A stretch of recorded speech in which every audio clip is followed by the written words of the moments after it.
ગોંડલ તાલુકામાં વરસાદ આફત બનીને વરસતા ખેડૂતોને નુકસાની વેઠવાનો વારો આવ્યો છે। અષાઢ મહિનામાં જ ખેડૂતોએ શ્રીફળ વધેરી કુમકુમ કરી મગફળીના વાવેતરના શ્રી ગણેશ કર્યા।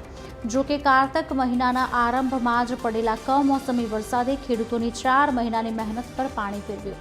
પંથકમાં કમોસમી વરસાદ પડતા મગફળીના પાકને મોટું નુકસાન થયું અને ખેડૂતો પાયમાલ થયા। સરકારે સર્વે કરી સહાય કરે તેવી ખેડૂતોની માંગ છે।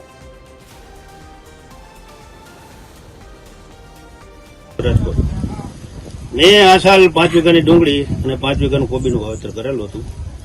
લણણીની તૈયારી હતી। એ સમય દરમિયાન આ છેલ્લા 8-10 દિવસ થયા કમોસમી વરસાદે અમારા ખેતરની પથારી ફેરવી નાખી છે અને સદંતર પાક બધો ફેલ છે। આ તમારી નજર સામે જોઈ શકો છો।